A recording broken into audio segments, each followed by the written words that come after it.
Se não me engano, o consumo doméstico é 4% de todo o consumo e o da agricultura sozinho é mais de 70%. E o resto é indústria, comércio, etc. Existe uma estratégia, uma tática usada pelos grandes poluidores, pelos grandes consumidores de recursos naturais, de criminalizar o indivíduo para eles se livrarem.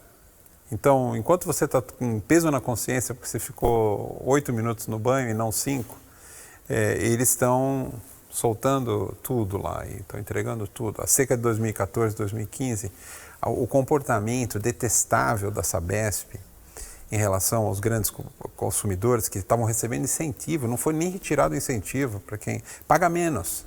Quem gasta mais pagava menos. Tem várias questões aí. Uma questão que eu acho que é bastante importante é pensar que irrigação na agricultura, ela é um sistema absolutamente primitivo. Por quê? Mesmo com as máquinas, com não sei o quê. Por quê? Interessa a essa indústria da irrigação vender bombas, vender aspersores, vender pivô central, que são estruturas que são, vamos falar assim, os Cadillacs da água, né? Que gasta uma coisa absurda. Hoje você tem tecnologias que inclusive deixam aquelas tecnologias de Israel, que é considerado um dos países que melhor faz manejo da água para a agricultura, através de irrigação por gotejamento. Você tem coisa que gasta 100 vezes menos do que irrigação por gotejamento, chamada alimentação capilar, sistemas de alimentação capilar da planta, e que é como funciona a floresta, que é como funcionam os ecossistemas. E aí você imagina, você reduzir, a irrigação por gotejamento já é, sei lá, menos de alguns % só do que o sistema de aspersor. O sistema de aspersor é de um... E você veja que coisa, você faz aspersão na agricultura e a maior parte da água você perde, porque ela vaporiza. Só que essa água que você perde lá naquele sistema, ela não tem o mesmo efeito que a floresta faz. A floresta também, ela está jogando água na atmosfera. A agricultura irrigada, ela não está produzindo mais chuva, né, na escala continental. A floresta produz, porque não é simplesmente você fazer sprayar a água lá no céu. Você precisa ter todo um sistema que inclui o dossel da floresta, a arquitetura do dossel, as folhas, o vento, a forma como a coisa se interage, e que na agricultura não funciona. Você não consegue fazer a agricultura ter uma função ecológica e climática, ecoclimática, como você tem na floresta. Por quê? Porque a agricultura tem poucos anos. A floresta tem dezenas de milhões de anos, né, no processo de evolução. Essa parte de fazer os indivíduos, os cidadãos, não estou falando que a gente não deva ser eficiente, usar água com parcimônia, mas eu acho que a gente precisa focar com grande potência os verdadeiros lordes do desperdício.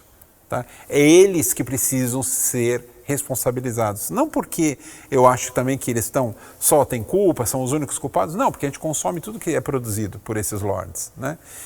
Mas principalmente porque tem modos alternativos.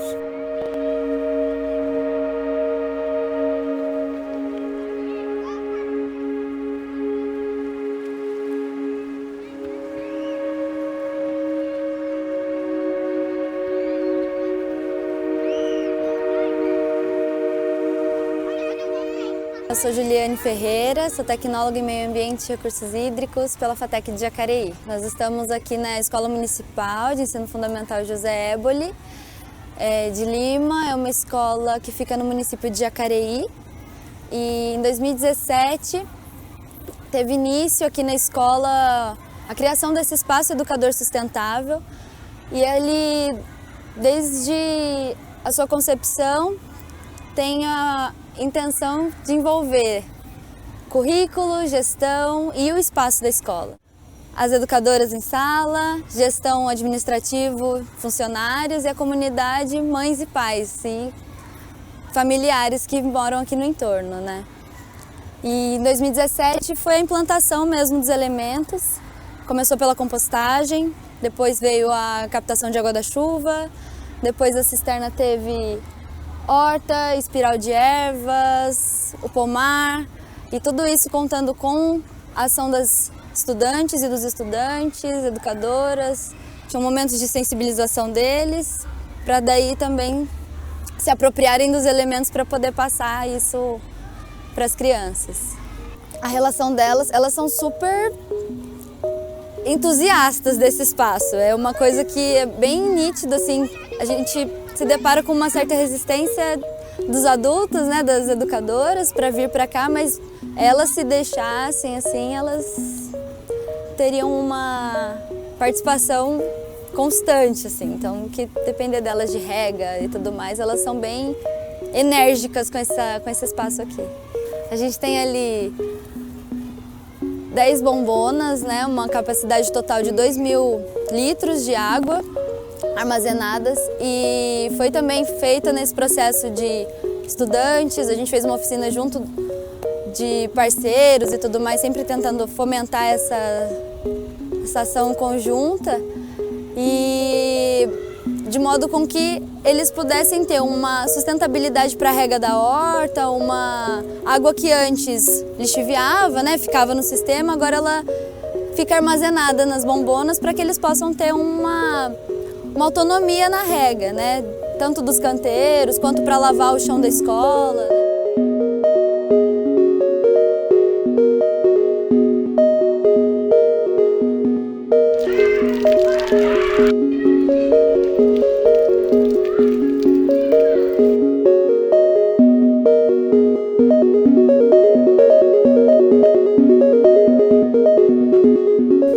Comecei nos quintais produtivos urbanos, eu não sabia o que fazer com meus orgânicos. Meus orgânicos eram simplesmente dispensados na terra e tampado.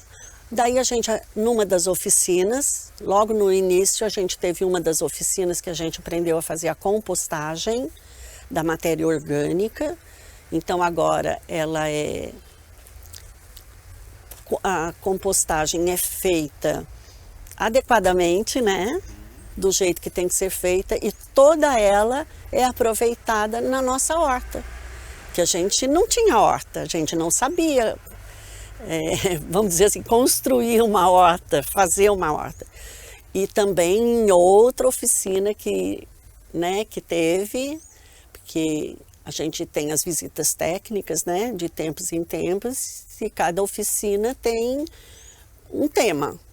Né? E um desses temas foi fazer a horta, e a gente não é uma grande horta, mas nós tivemos ali naquele canteirinho que já está até ficando malzinha, assim, malzinha não, elas estão passando do ponto alface, mas chegou a ter 40 alface. Depois que eu como a alface do meu quintal, daí é uma mudinha de couve, 2 mudinhas de couve, vai aumentando, a couve é do meu. Depois que a gente come a verdurinha que você plantou do seu quintal, tudo orgânico, com a compostagem que a gente mesmo não descartou lá no lixo, né, para a prefeitura carregar, e sim usou para adubar a nossa planta. Ai, é tudo de bom.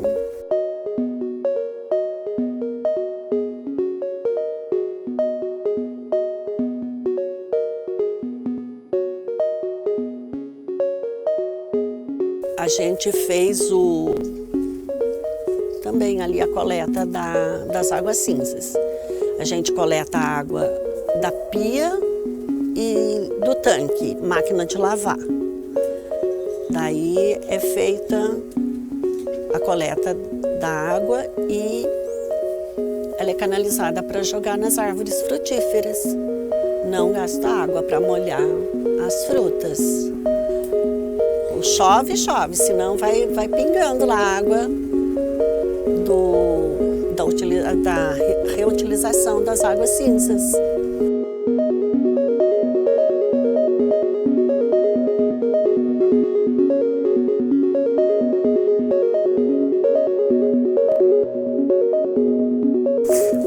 Basicamente, a gente aprende nas escolas, desde muito cedo, desde eu acho que do 2º ano primário ou 3º, o que é o ciclo da água? O ciclo da água evapora no oceano, o oceano é a fonte maior de toda a água, evapora. e os ventos empurram esse vapor para dentro dos continentes, aí formam as nuvens, chove, formam os rios, volta para o oceano. Isso é universal. Todas as escolas, criança com 7 anos de idade, 8 anos já está aprendendo isso.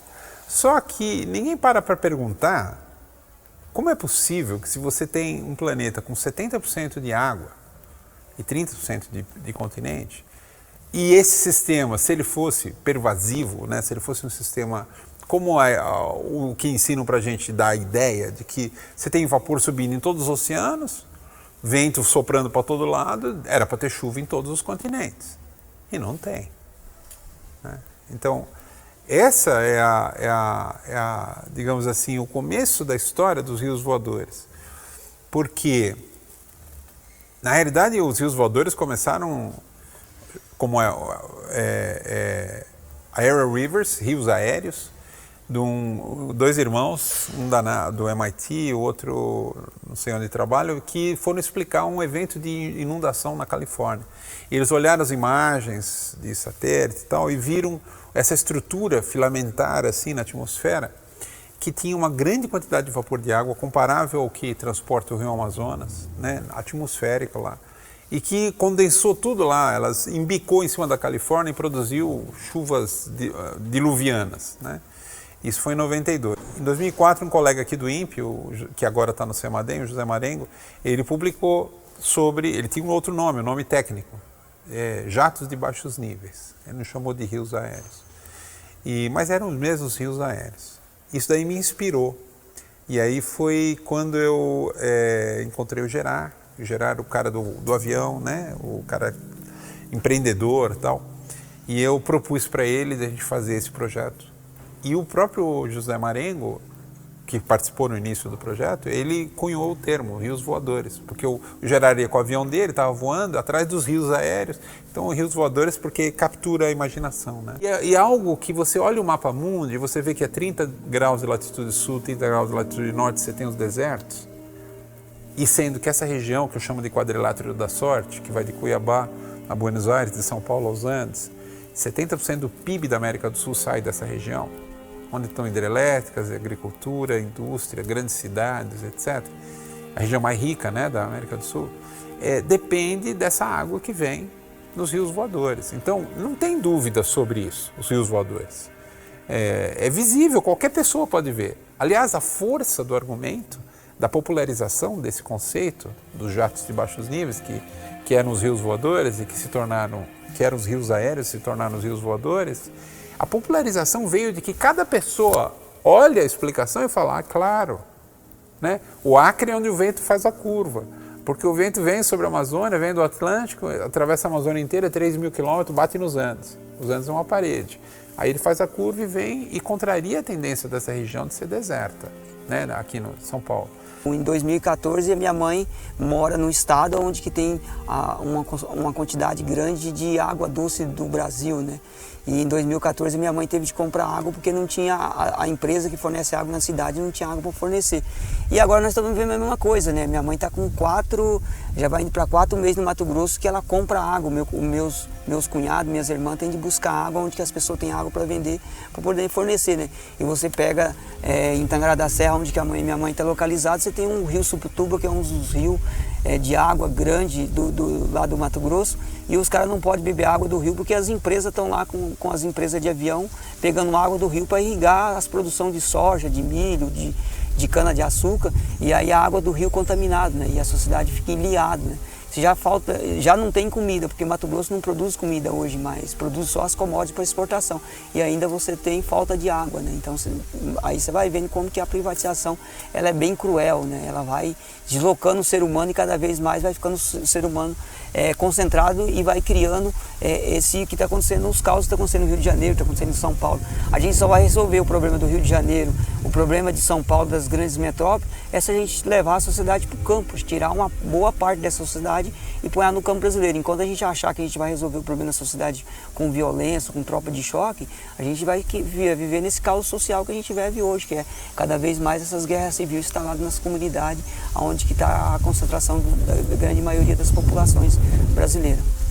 As ações locais, elas têm sim uma repercussão em âmbito global, Porque a partir do momento que essa pessoa, né, se conecta com outras pessoas e percebe que uma pequena ação dela, que seja um plantio ou que seja uma alimentação diferenciada, aquilo, ela se conecta com ela primeiro, né? Então eu acredito, e não só acredito, mas a gente percebe que a partir do momento que tem essa sensibilização e a conscientização, a autoconsciência da pessoa com relação às atividades, ela por si só tem esse cuidado, esse respeito com ela, passa a trazer aonde ela está, poliniza, né? Onde ela está, ela acaba sendo a pessoa que vai transmitir isso pelo local que ela estiver. Então, uma pequena prática que seja, né, de captar água da chuva, uma coisa simples, até antigamente os avós já faziam, né, de deixar a água caindo ali. Então, você está integrado, né? É uma coisa de você estar integrado com a natureza mesmo, porque a gente é natureza, a gente faz parte dela. Então, a partir desse momento da conscientização de que minha pequena ação aqui, ela é uma pequena grande ação. Eu costumo brincar com as crianças que é isso, é uma pequena grande ação, porque a partir dessa pequena ação, algo está sendo modificado tanto na vida dela quanto na vida de pessoas e demais seres ao redor dela. A harmonização individual, né? Você tem essa harmonização individual que reflete nesse coletivo. Então acho que a educação ambiental como um todo tem muito disso, né? A gente trazer essa harmonização individual em prol de uma harmonização coletiva, acho que é isso. É porque a gente tem, assim, se empenhado bastante, né? Para querer que que esse projeto que a gente participa dos quintais produtivos atinja mais pessoas. Mas eu acho que as pessoas são meio... Eu não sei a expressão que eu uso para dizer para você. Elas são meio, não sei se são acomodadas, sabe? Eu queria que atingisse, mas olha, vamos dizer assim, a minha família. Os vizinhos são mais difíceis porque eles acham que do jeito que eles fazem está certo e alguns, né? Alguns até que aceitam, a gente conversa, vai falando. E tem uns até que aceitaram bem, porque eu tenho uma vizinha de frente que ela não tem terreno, mas ela traz todo o material orgânico dela para pôr na minha composteira, né? Então a gente acha assim que não atingiu o tanto que a gente queria atingir, que parece trabalho de formiguinha, sabe? Demora muito, mas algumas pessoas se conscientizam sim. Em última instância, eu diria acho que só existe o local, né? Eu acredito 100% na ação local, né? Porque e naturalmente a soma de cada ação individual vai formar ou o problema ou a solução global, né? Eu gosto daquele jargão, né? Pense globalmente, haja localmente.